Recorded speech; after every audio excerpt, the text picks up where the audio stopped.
Aloha. Welcome to History 241, Civilizations of Asia. Today we will be talking about in session 11 about Hinduism. My name is Abdul Karim Khan, Associate Professor of History here at Leeward Community College, University of Hawaii. Please note down my latest phone number and the email address on your course outline that you can download from WebCT. And I encourage you to please go to WebCT and download the information about the schedule and especially the assignments that might be coming. So please do that, and also call me anytime that you want to, and I'll try my best to get back to you.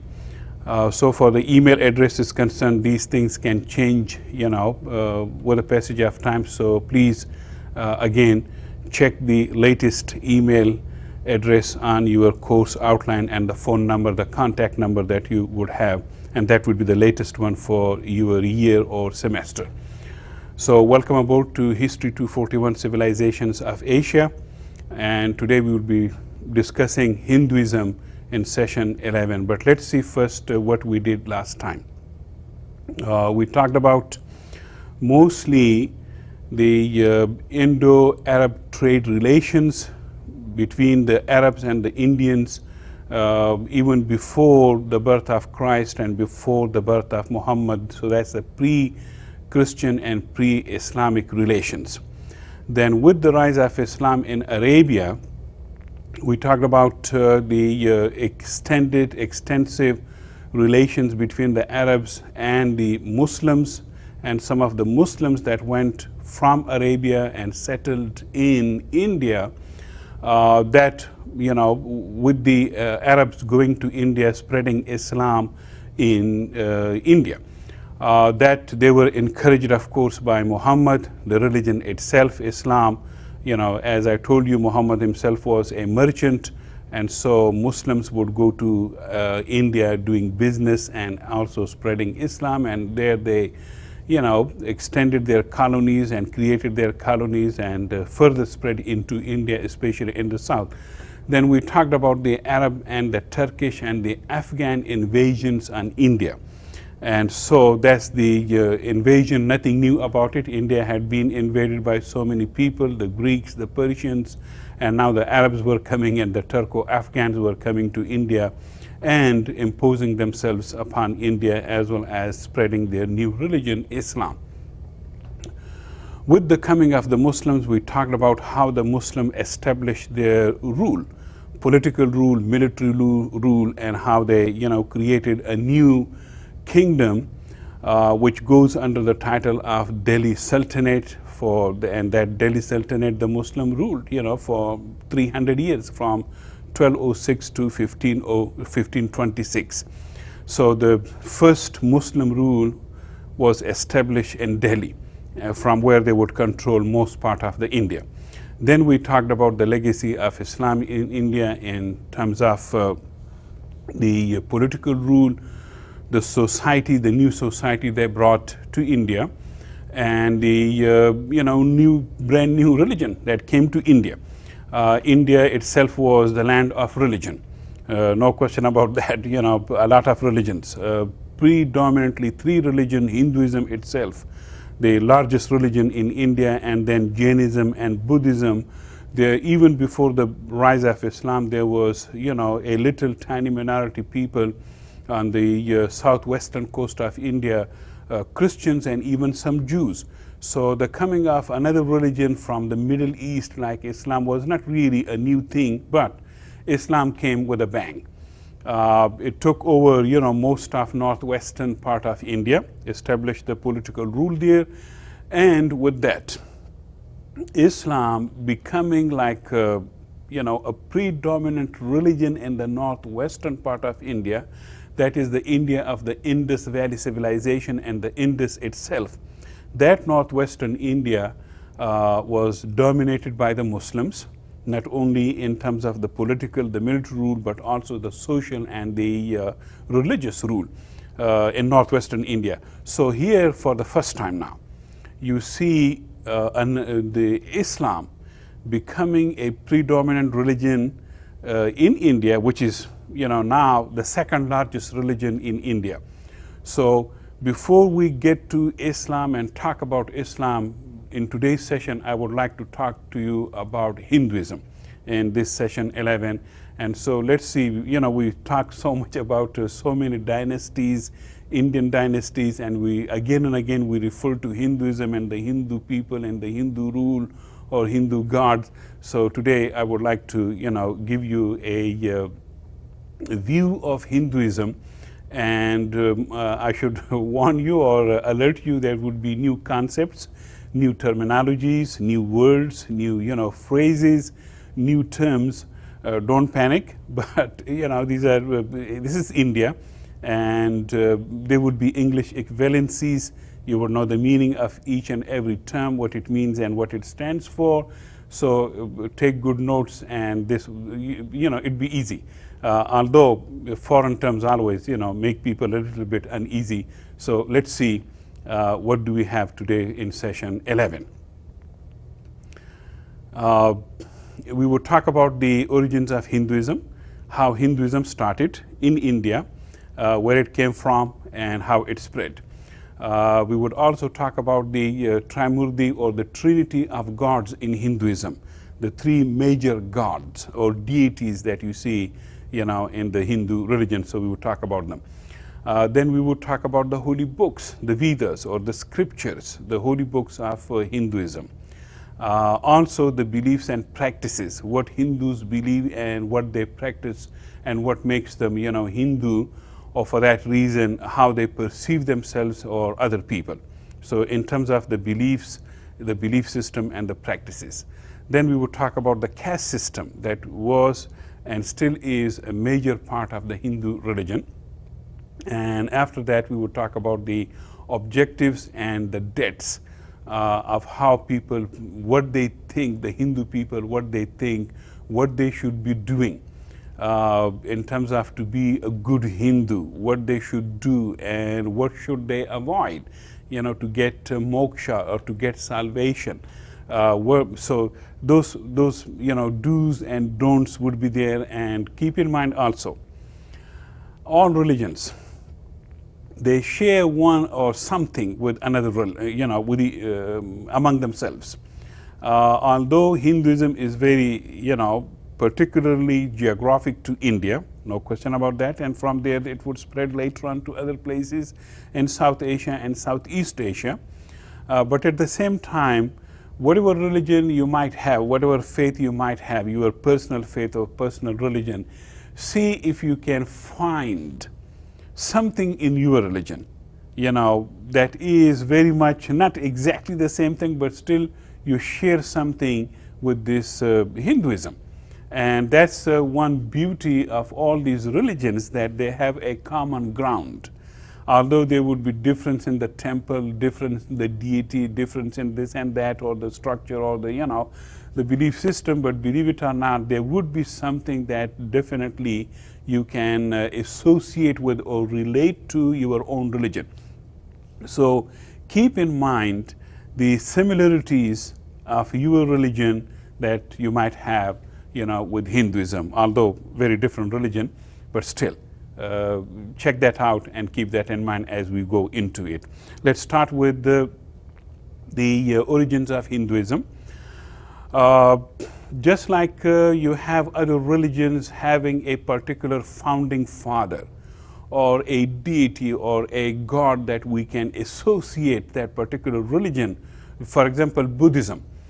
We can talk of Buddhism being started by Buddha, or for that reason Christianity, being traced to Christ, or for that reason Judaism traced to the Jewish people or the laws of Moses, or the first patriarch Abraham.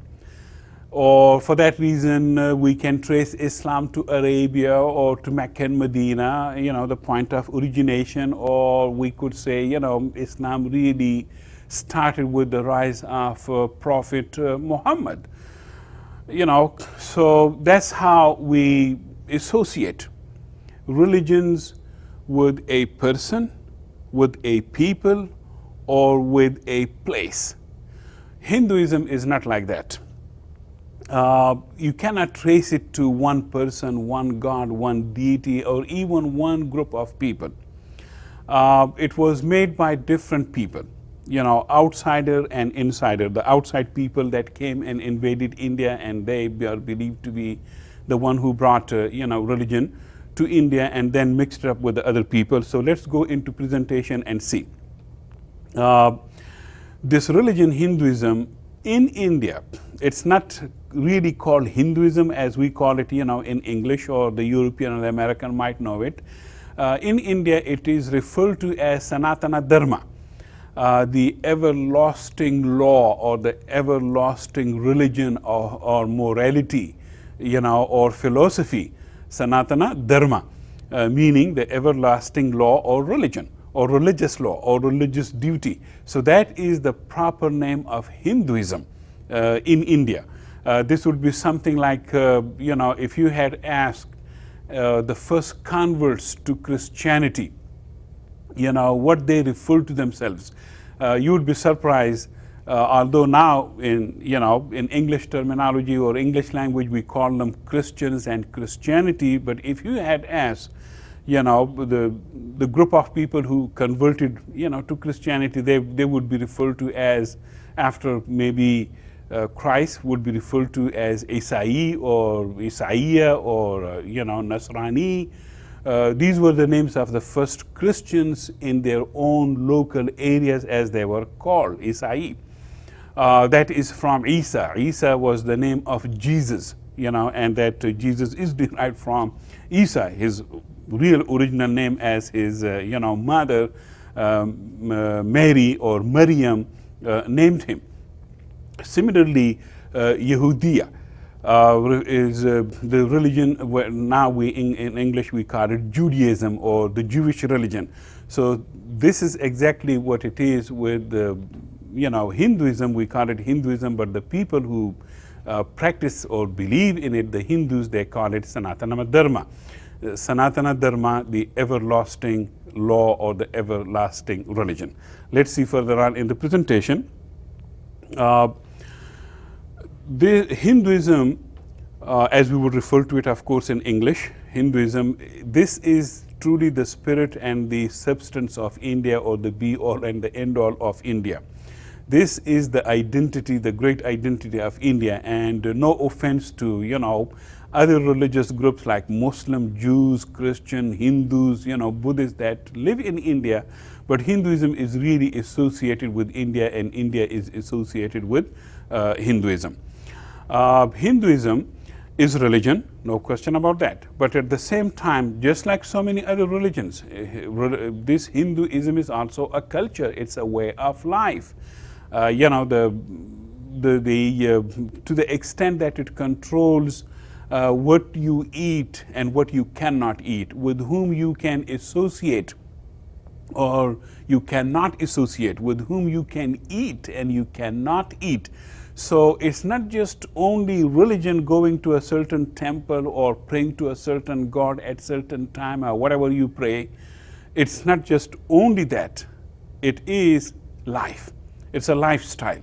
So that's why it's, we call it the spirit and the substance of the Indian people, or at least the Hindu people, which is the majority religion in India. So it goes beyond God. It goes beyond the deity. It goes beyond the dogma. It becomes real life, real culture, to the extent, as I said, it controls your food, what you can eat, what you cannot eat.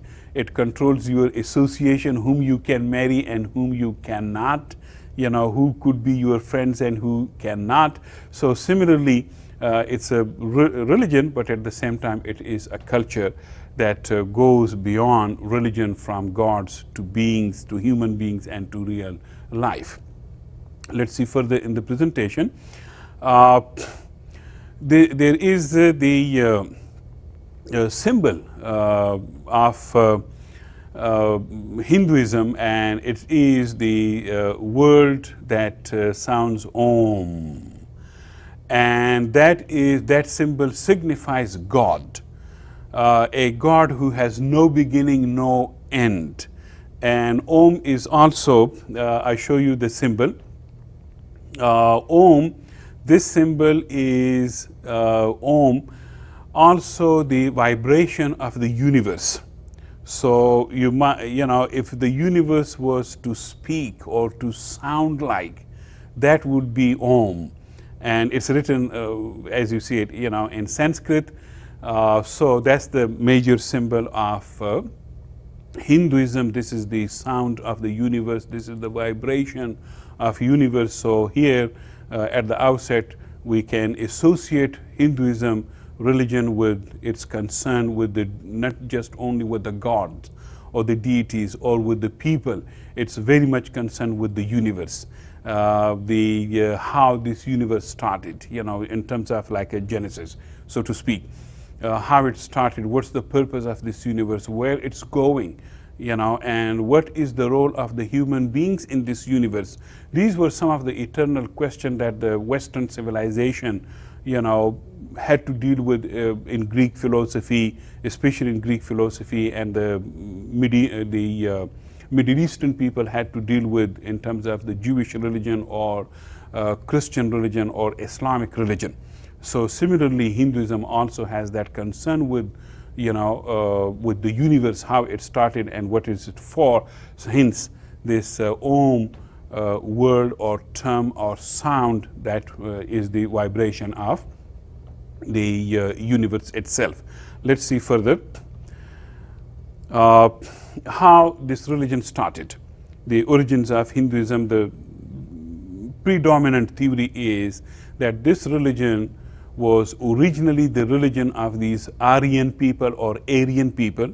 If you pronounce the word the Indian way, it is Arya, with a long vowel A, Arya and Aryan.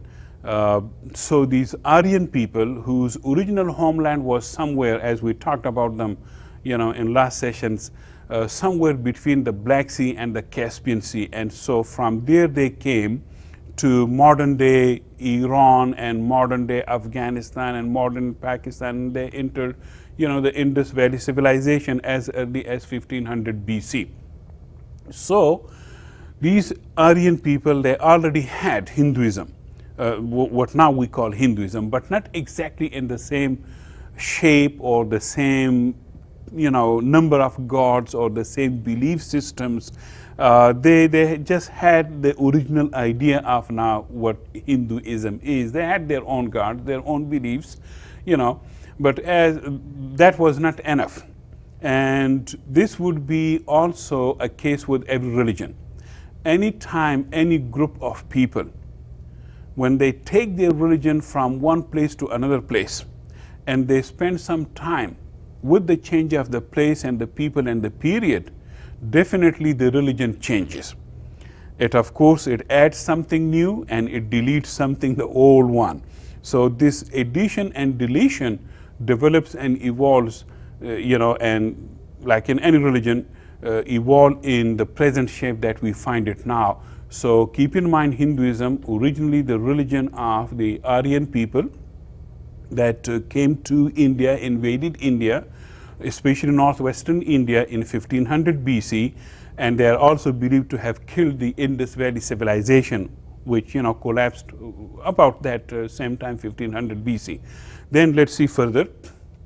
They brought their gods with them, their deities with them, and mixed those gods and deities with the already existing gods of the Indus Valley civilization and the native people of India, like the Dravidians. So to make it easy for the native people that they conquered, they wanted to adopt their gods and their belief system also and mix it up with, you know, with the Aryan religion. And so it is from this mixing up that Hinduism later on would evolve.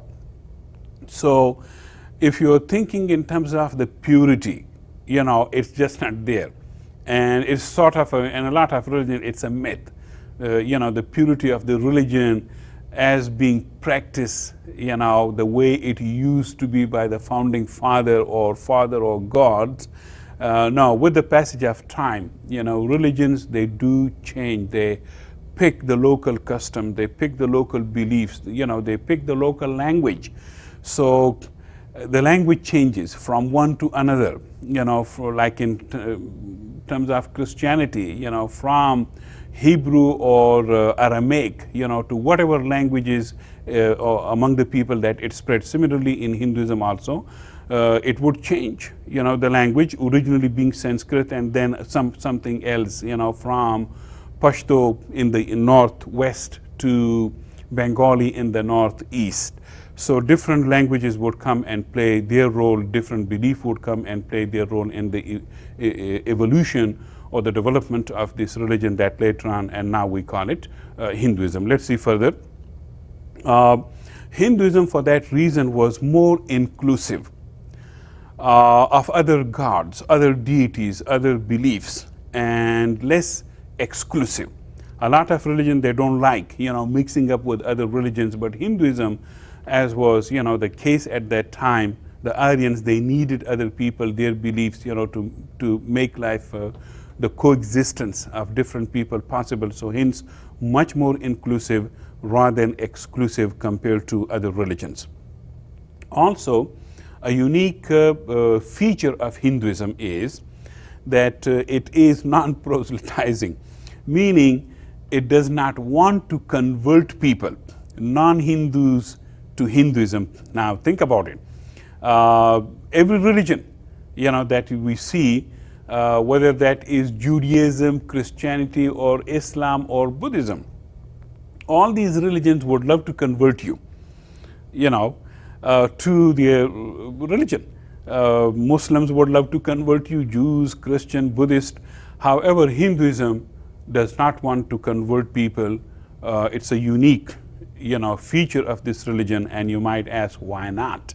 Well, there is a very good reason for that, because to be a Hindu, you have to be born in it.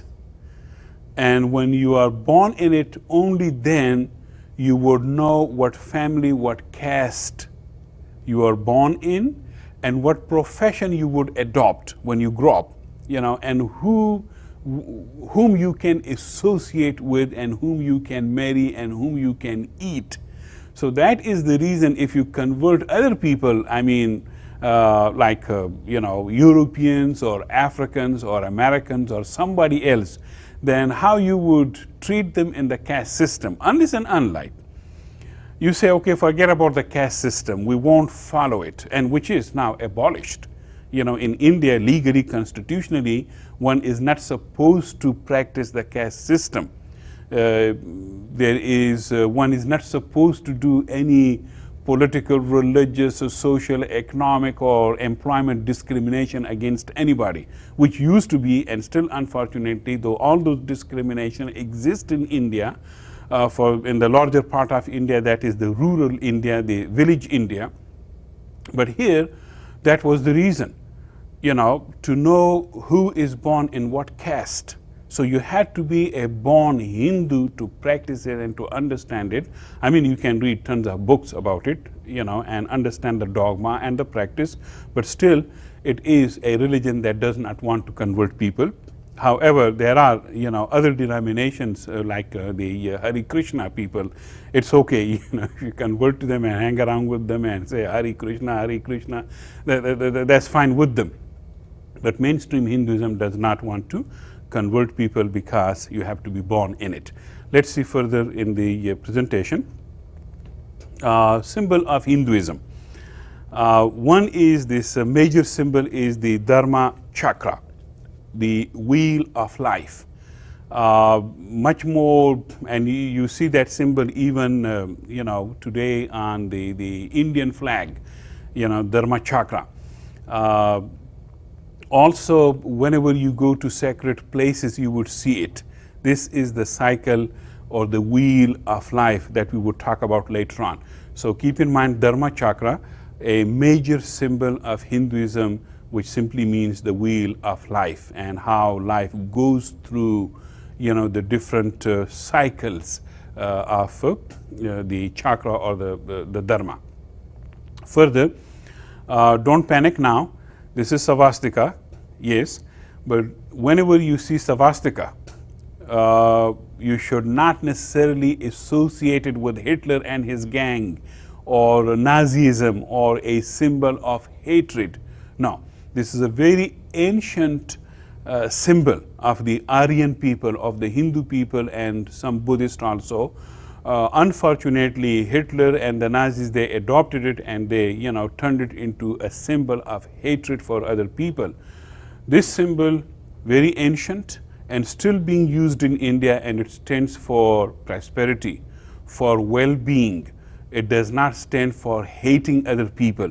It stands for prosperity, for peace, for well-being, for happiness, and that's what it is. Swastika, a major symbol in in Hinduism, and also in some sections of Buddhism.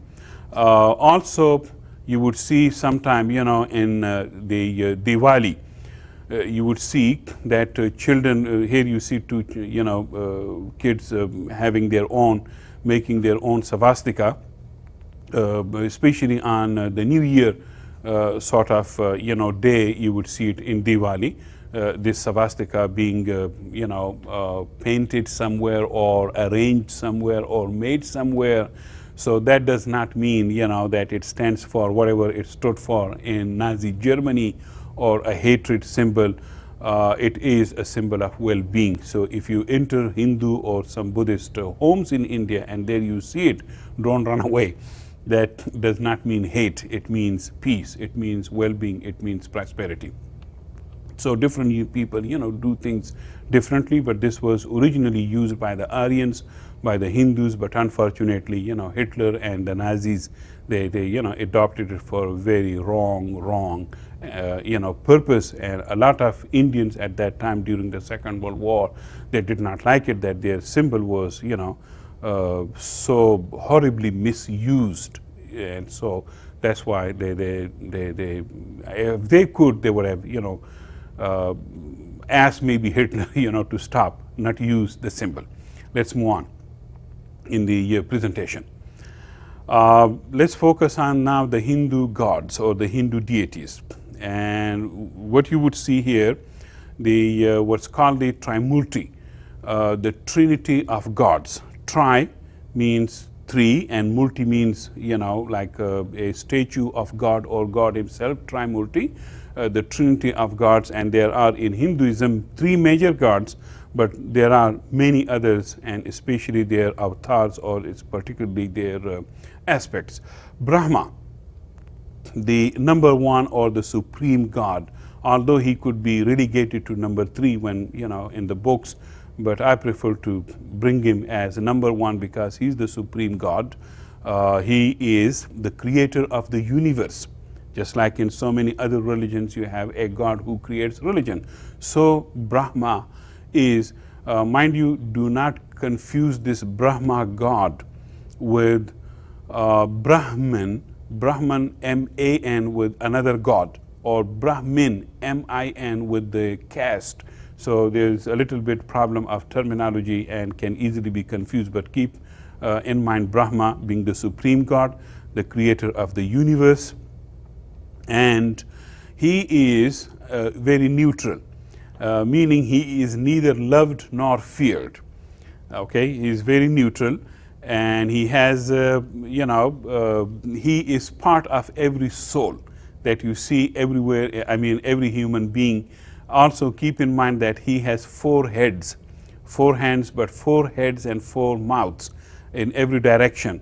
These 4 heads, they, recite 4 Vedas, the holy books, at the same time. That's why he has 4 heads, each head for one particular Veda or sacred book. So 4 Vedas, 4 heads of Brahma. He is considered to be the universal soul, and every person's soul belongs to him, or every person should try to identify his soul to Brahma. And later on, as we would see in the belief or the practice of the Hindu religious people, in which that is their duty and that is their main objective or purpose in life, to unite their soul with the soul of Brahma. And how they would do it, we would talk about that later. Another thing about Brahma is that although he is the creator of the universe, he speaks, he recites 4 Vedas, but at the same time, he is for some reason, somehow, not worshipped. And his worship was banned by gods for whatever, mistakes that he made or error or whatever he sin, or whatever he did wrong. For that reason, his worship was banned, and so he is not worshipped, although he is prayed to. Hindus pray to him but do not worship him.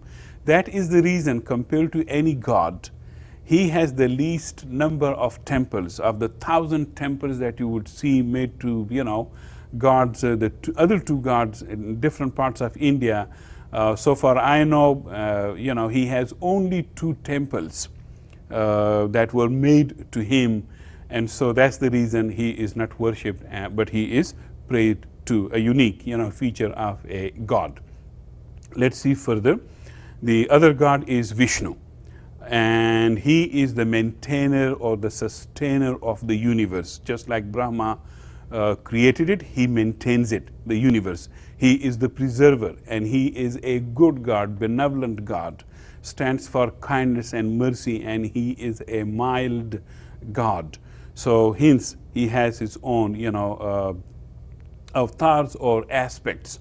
One of his his incarnation would include like the boar or the lion. That would be his incarnations. Also, another incarnation of God Vishnu is Krishna. Some people believe that why Krishna became his, dark skin or blue skin sometime, that Krishna God, because he represented the Dravidian people. So most probably the Dravidians already, worshipping Krishna, and so that's why he entered into the Hindu Trinity of deities or the Hindu gods. Now, keep in mind, this is not just Krishna entering because of the predominant or the demography or the majority of the Dravidian people entering in their god into Hinduism or being included in Hinduism. There were so many other beliefs and so many other gods that Hinduism adopted from the native people, the Dravidian people, and as I told you in the beginning of the session, the purpose was for the Aryans to have a good communication or good camaraderie with the native people. Although there would be tussles, the Aryans were the invaders, they were the rulers, they had killed a lot of people, but at the same time they wanted to have good relationship with the conquered people, the local native people, and hence they included other gods and other beliefs from the local native people. Let's see further. So far Krishna is concerned, he is very much devoted. People, they offer him a lot of devotion. And the reason is that one can get easy salvation by showing devotion and worship to Lord or God Vishnu. So he is a good God, a mild God, benevolent God. He is the preserver of the universe, and also at the same time, if people worship him more and devote their lives more to him, then that would make the salvation easy for them. Further, of the 3, Shiva, he is the opposite of Vishnu. That is, he destroys, he's the destroyer, and that is why he is not very much loved, although you would see temples and those things to him and sacrifices being offered to him, but he is not the one that is loved. It is Vishnu. Shiva is not loved because he destroys, and he is very much feared, and of course people have to appease him by having his statues and somewhere and worship him and offer sacrifices to him. So he is very much appeased but feared, not loved, and because he is the destroyer of the universe. His incarnation is death. Now, how you cannot fear a God whose incarnation is death? So that's why he is feared and not loved. His symbol is bull, the bull of Shiva. And some people believe he got this incarnation or the symbol of bull because of the Indus people. The Indus people, they were very much known for bull, and they would have, in their life, from 3000 BC to 1500 BC, there you see the bull being a sort of a representative of a deity, and that's how the Hindus adopted the bull of Shiva from the Indus Valley civilization people that they came to conquer. So hence, as I told you in the beginning of the session, Hinduism is inclusive. It got from other people, other beliefs, and other gods, and keep that in mind, and it would evolve and develop. That is how it would make itself so huge, so big, so prosperous, and so deep, and so inclusive. Let's see further in the presentation. Now, the holy books of Hinduism, Vedas as they're called, which means vision, wisdom, knowledge. Vedas, and you can see from the term itself that Vedas, it means vision, it means wisdom. The more you read them, the more you get wisdom and knowledge and vision. Just like the whole religion, these Vedas, these books are not attributed to any one single author or god or deity or writer. Okay, they were written by different people, or they were composed by different people in different stages. However, they are all considered divine revelations. Originally, they were orally preserved from generation to generation, but later on they were written. They were written later, close to about 200 BC. Most of them had been written by that age, 200 BC. But they are very old. 1,000 years old, but perfectly preserved through orally passed by one generation to another generation.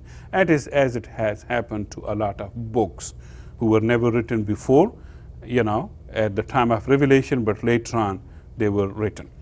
Most of the Vedas, these are beautifully written, elaborate, beautifully composed Sanskrit magical words. The words, they mean a lot. And it also depends how you pronounce it.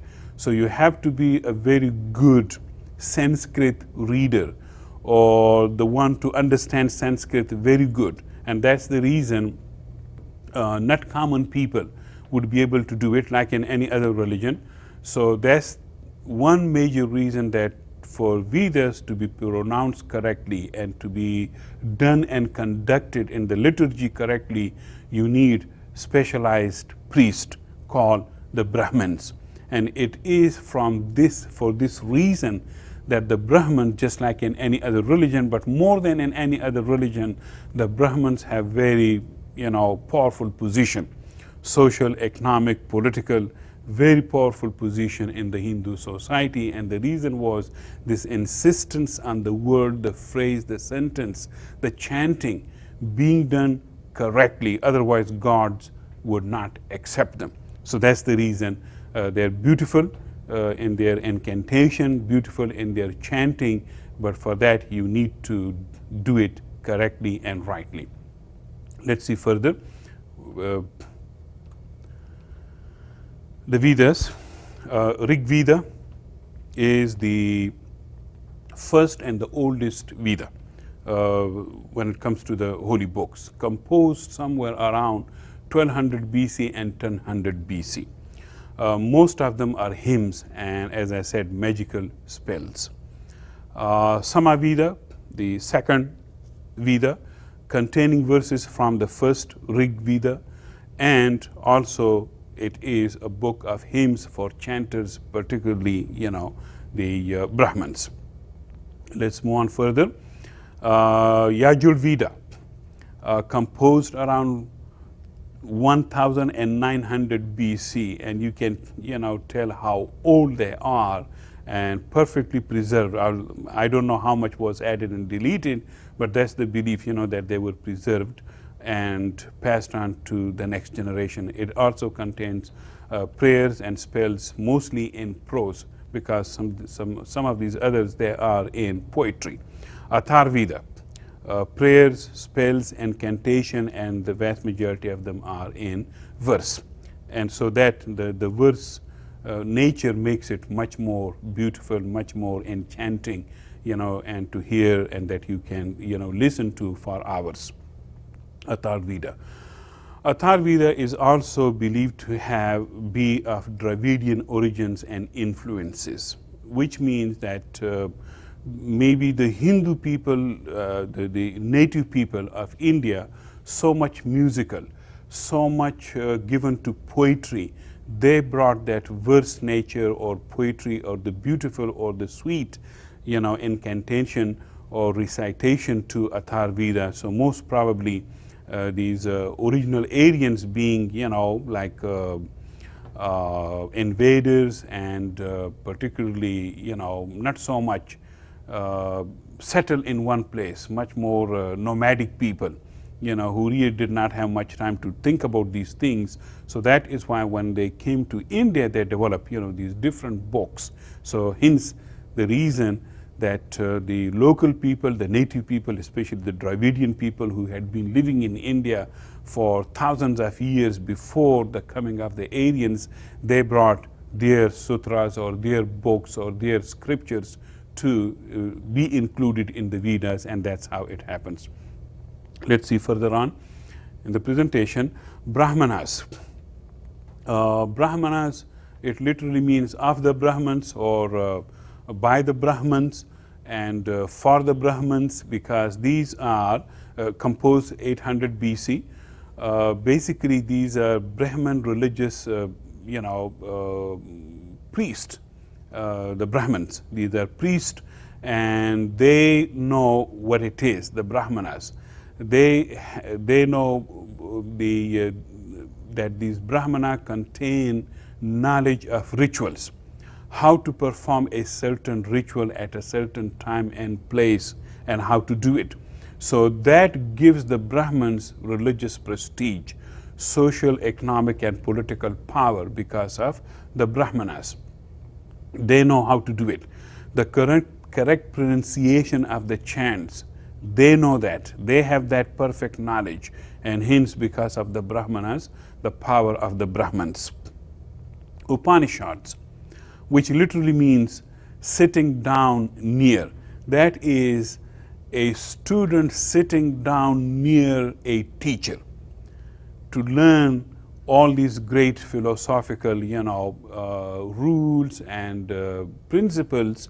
So sitting down near means sitting of a student down near with a teacher and listening to the teacher or to the guru, to the expert, what these books or what is the philosophy or what is this for or that for.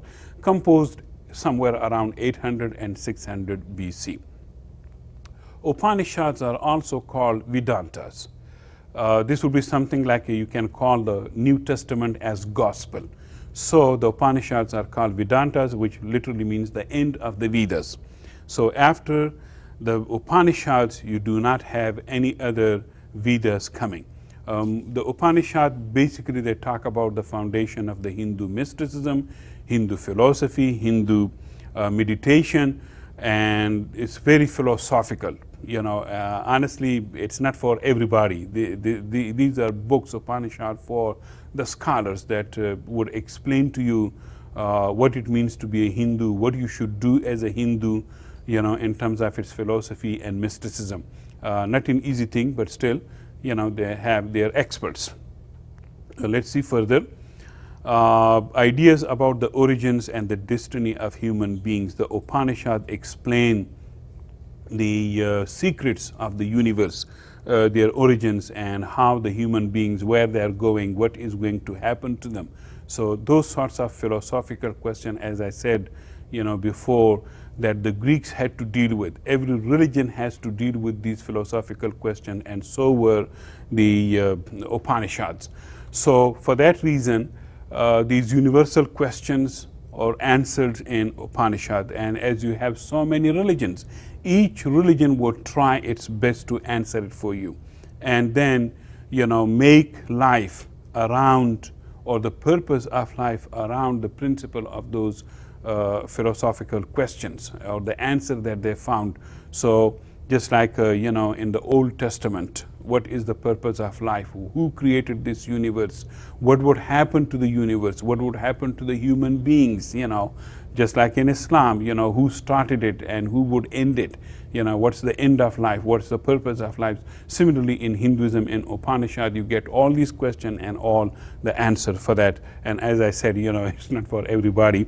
You have to be really great expert to know all this. Let's further move in the presentation. The Mahabharatas. This is the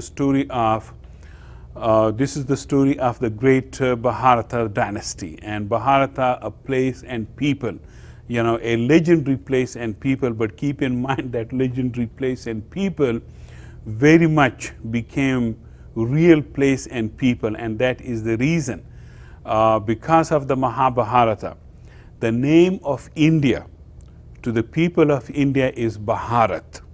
From Mahabharata, you get the real name of India, although we in English, or some people, and the Middle East would call it Hind, and the European people, American, would call it India in English. But the people of India, they call their country Bharata. And that is a reference to that ancient kingdom or place and people that this story talks about. This is the greatest epic story ever written, the first of its kind. It's an epic story, a war story, basically. And it goes, into a story, into a story, into a story. And boy, it's thousands and thousands verses that it contains, all dictated by Vyasa to this human, but with a face or the trunk of an elephant, Ganesh, a god, Ganesh. So Vyasa dictated to Ganesh this great story, a long, long story. And there was this sort of a condition, and duel between the two. Ganesh said to Vyasa, you would tell me this story, but you would tell me non-stop. Do not stop in the middle. And tell me in one, length and breadth, so that I would write it quickly. And Vyasa telling him, okay, but whatever I tell you, you must understand. When you write it, you must understand. Which meant that Vyasa wanted time. So Ganesh would ask him, what does this mean? What does that mean? And so Ganesh would ponder over whatever he was writing as he was dictated or narrated to by Vyasa. So at one point, when Ganesh, the elephant, shaped like God, he was writing, his pen broke down. And he could not stop, of course, by his own condition. So he broke his right tusk and started writing the story with. And that is the reason whenever you see, and wherever in India you see Ganesh, his representation or his murti or his image, his right tusk would be broken, shorter than the left one. And that's the reason what happened to him. I don't know what you would do as a student when your pen breaks down. I don't know what you would reach for to write and keep the story going and continuous, and that's what Ganesh did. Let's see what is this story about. As I said, it is about basically, you could call it, this is the essence of Hinduism. It contains a lot of legend. Let's see in the presentation. Composed around somewhere between 3000 BC and 1500 BC, the oldest epic or story that was, told. However, later on it was written around 200 BC in the shape that we have it. It contains the Hindu legend, history, and religion, and it refers to, it's not just only, legend, it's real history. It refers to real people, real situations, real, warfare that took place, and that's how sometimes, these religion books can be used as history books, Whether somebody believes it or not, that's their problem, you could say.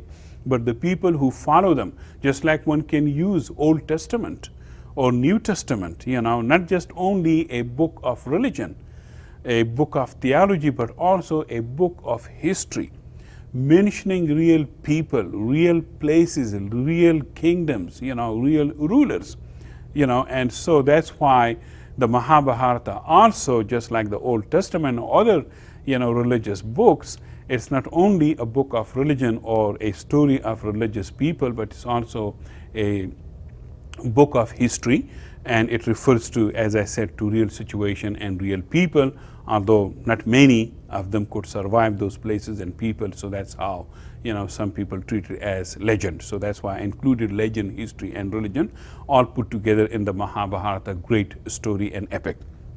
Let's see further. It is a story of a clan called the Kuru.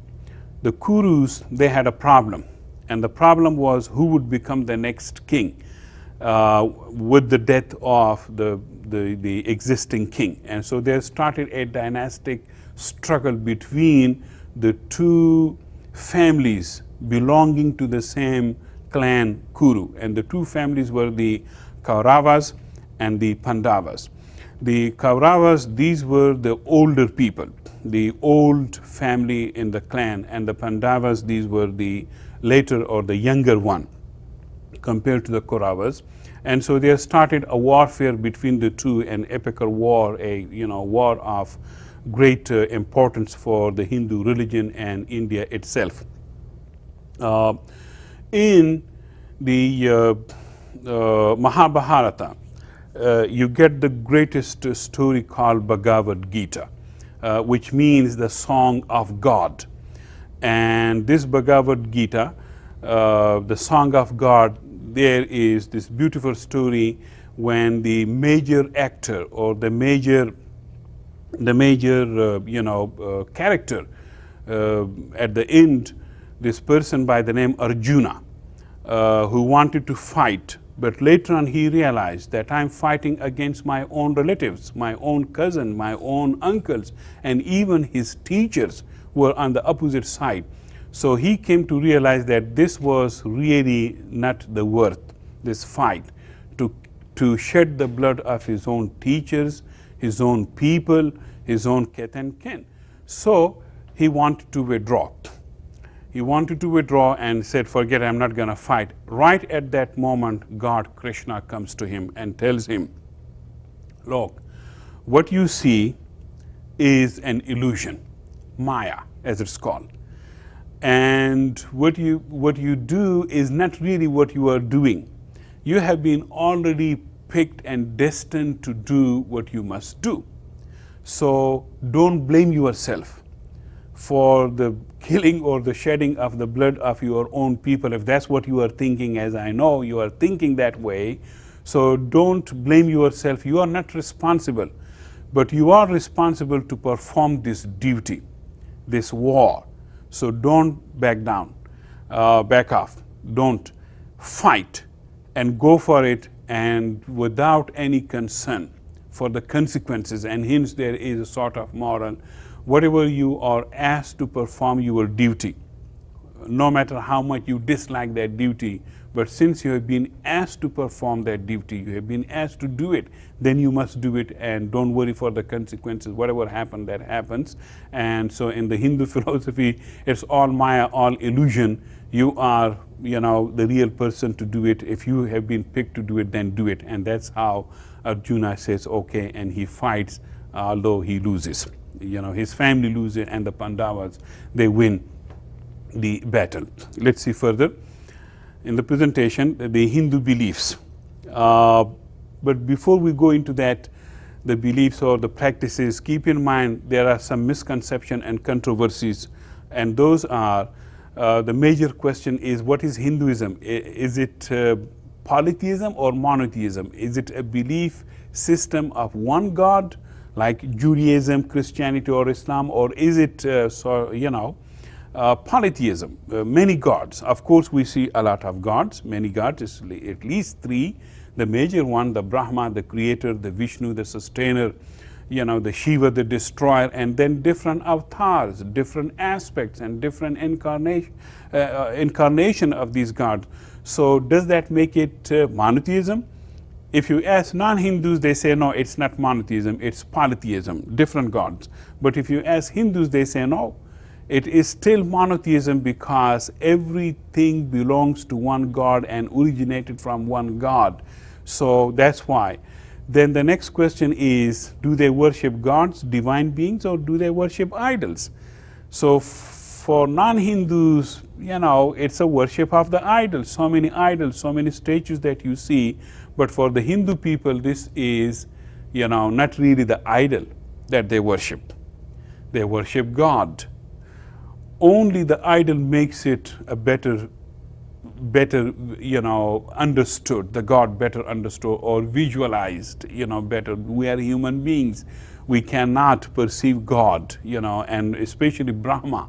We cannot perceive him or other gods, in their reality. So if the statue or the idol would help them to visualize better and understand better and focus better in their worship, so that's the reason they use idol and statues. Other than that, they do not worship, stones and wood or whatever rock. They worship, truly they worship God or gods and not the idol. So hence there is that, misconception or controversy on two sides, which would be, related to any religion. No religion is without controversy, as seen especially by the practitioners of other religion or the believers of other religion. You would have the same problem between Jews, Christian, Muslims, Hindus, Buddhists. So these are the two major criticism on Hinduism, that is polytheism and idol worship from the point of view of the outsiders. Let's see further. In the belief system, Brahma is the universal soul, that God. And Atman is the person's individual soul. That's the belief. Atman wishes to separate from material life, that is Maya, this illusion of material life that we are dealing with. And it wishes to connect with Brahma, the soul. So the soul is more important, keep that in mind. It's the eternal being, not the body. And so the soul wants to break this samsara, or the cycle of birth and rebirth and death and redeath, the transmigration or the tortuous cycle or the torture of this cycle that one. So keep in mind, the belief in Hinduism is that you are not born for the first time or the last time, You may be born later on for the last time, but not for the first time. So every person is born and he dies or she dies and then reborn and re-dies. And so there is this cycle, samsara. And so the whole thing is to break this cycle and gain moksha or release. And that moksha is a blissful liberation or a powerful, peaceful condition, which is a life without death and without any more birth. Life and, is not a peaceful thing. It is very much, full of torture, full of pain, life. So moksha is that eternal peaceful life and living that one would get after breaking the samsara or the cycle of life and death. Here, moksha, one has to separate the soul from matter, because soul is very important. It's locked in the material body and locked in the material life. So soul is basically locked and it wants to, separate, to break loose from, get rid of this matter and you get united with Brahma. So that's a major belief in Hinduism. Now, as I said, Atma, you have to unite your personal soul, Atman, with Brahma, the universal soul. And that Brahma is the soul of everybody. So think of yourself that you have a piece of Brahma, a piece of soul from Brahma, and you want to attach yourself or your soul, not in the physical body, but in the spiritual sense, you want to attach your soul or spirit with that of the universal soul, Brahma, and that is called moksha. Once you attach yourself to the universal soul, then you attain the moksha, then you attain, that release or that blissful condition or that salvation, so to speak, or nirvana in Buddhism or nijat in Islam. So that's the ultimate goal, to gain moksha. Now, the question is how to do it? How to gain this moksha? And there are two ways for that. One is to practice yoga and this extreme lifestyle called asceticism, the life of an ascetic, the life of a sannyasi, as he's called, or the life of a sadhu, or a person who renounces all life, all material life, and focuses on much more meditation. So what you see here is a photo, 19th century, painting, I believe from a photo of a sannyasi, a sadhu person who devoted his life, to meditation and worship of gods. So that is the easiest way, but unfortunately this is not for everybody.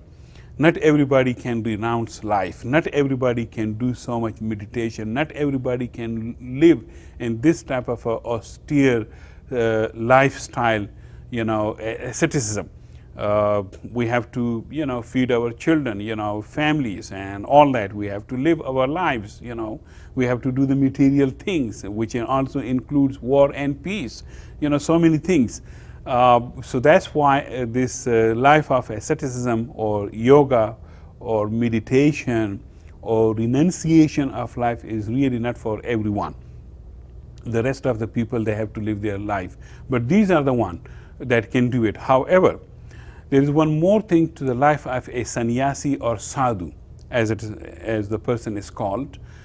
They can jump even the barriers of the caste system, which were, and in some places still are, very rigid. But once a person takes the vow or makes the, this transition to the sadhu life, then he is above and beyond any caste system.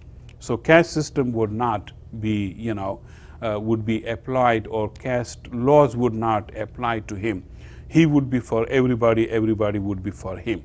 He is friend of everybody, everybody can talk to him, can reach him for prayer, for some favor, and people can give him, and he can take food from any person, which is not possible for everybody in India to take food or accept food from everybody, because there is very much, still this restriction, whose food you can eat and with whom you can eat, with whom you can, marry or not marry. So but the yogis, they can do it. The other way is to obey dharma. That is the law that controls person's behavior and customs and even the caste laws. So dharma is the law of behavior, of customs, and one's caste, the profession. So whatever caste you are born in, that is your religious duty. That is your religion, to perform the profession that you are born in. So you have to obey your caste laws and live your regular life, and hence that's called dharma. Now in the dharma, you have a series of actions called karma. And so the sum total of these actions is called karma, or the effect of your actions. So there could be good action, there could be bad actions, and there would be good effect and bad effect of all those actions. So just as soul is reborn in a new body, that new body, whoever that body is born, like if that body is the first caste person, or the second caste, or the third caste, or the fourth caste, that body contains a soul, and that soul now would be determined according to the birth that it got from that profession or the caste that it was born in. So think of a soul and body, two different things. But this soul has to enter and re-enter with life and death of the body into different bodies. So whatever your present body of the soul is, next time it would be either born in a higher body belonging to a higher caste of a person or a lower body of a lower caste person. Now, what would determine that? Let's see further. That would be determined by good karma. So the good karma is rewarded that the soul is born in a higher status family or person, and bad karma is punished by being born in a lower status person. So the soul is born and reborn according to the actions or the karma that it accumulated in the previous janam or in the previous life. So your present life is dependent upon whatever your life is, good or bad, painful or whatever, blissful. That depends on what you did last time. And whatever you do now would determine how and where your soul would be born. So that's how karma works. Let's see further. This, of course, is related to basically to the caste system. Caste system is a system of exclusive social groups, and it is determined by birth. You belong to a caste because you were born in it. You cannot change your caste. Of course, you can say, I don't believe in this, and forget it. That's possible. So many people have done that. There are four major castes that we talked, last time also. The Brahmins, the higher caste or the priestly caste. The Kshatriyas, these were the, like the warrior caste. The Vaishya, the agricultural caste. The Shudras, the working caste, and then the untouchable or the outcast, the servants or the slaves, the people whose life is very much miserable. Now, once your soul is born, wherever, let's say your soul is born in a Shudra, but if this Shudra did all the good karma, all the good things, then next time he would be born, as a Vaishya, the upper caste. If there he stood and did all the good things as Vaishya, next time he would be born in Kshatriya, and so to Brahman.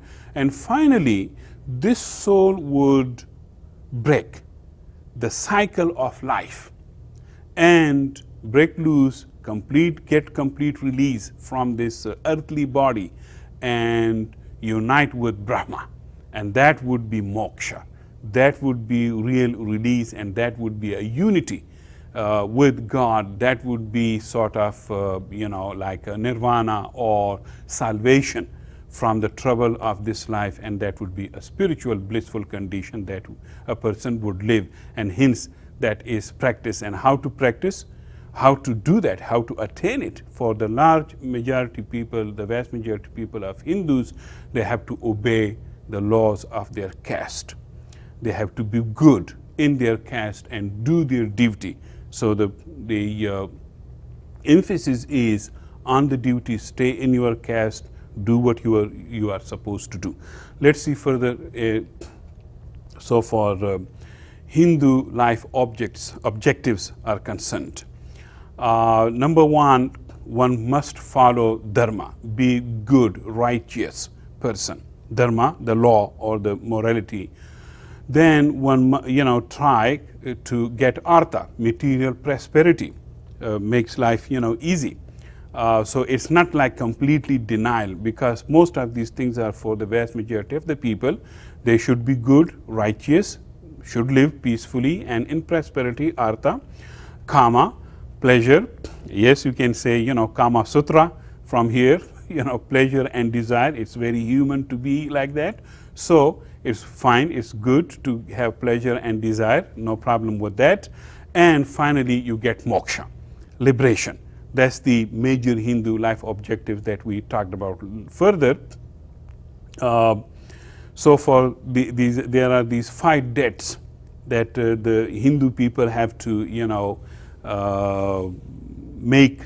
One is this lifetime, 5 karmic debts. And let's see, now think about it, how much you can associate the 10 commandments or your own religious good things to the 5 debts of the Hindus, which is you must obey gods, you must perform sacrifices to them, you must listen to them. So hence the obedience of the God. You must obey your parents, think about it, right? You must be good to them, which is wonderful in any system, whether it's religion or social. I love that. One must be good to their parents, serve them and help them financially and physically. Also, one should be good and kind to their guests, which is also, a wonderful teaching. Also, one must be good to fellow human beings, whether they are, your family member or neighbors or whoever in your country or outside the country. So people must be good to other people. Otherwise, life would be not, that good. And the reason for that is, if you are good to your parents and you are good to, the gods, fine. But if you are not good to the fellow human beings, then that can create war and would wash everything else. Also, one must be good to every living being. And that is the living being like animals, birds or whoever, the fish in the ocean, bird in the sky, and animals on, earth. So not just only would be good to human beings, but also be good to the rest of the people in the world. So that's the, the main, belief and practices and the objective and the purpose of Hindu life. And as I encourage you in the beginning of the session, think about it yourself, whatever your religion, or spirituality may be, if you can relate to this. Let's see what we did, in terms of conclusion. We talked about the origins of Hinduism, where it started, who brought it to India. We also talked about the Hindu Trinity of gods, how, the Aryans got and included the gods of other nations that lived in India and adopted their belief system and practices. We talked about the holy books, the Vedas, the beliefs and the practices of Hinduism, and especially this main life purpose to break the samsara, the cycle of birth and rebirth, so that your soul can attach to, the eternal soul. So that's the main purpose, is to gain moksha. And then we talked about the objectives and the debts of Hindu life. And thank you very much for tuning in. Next time I see you with another major religion of India, that is Buddhism. Thank you very much. Aloha.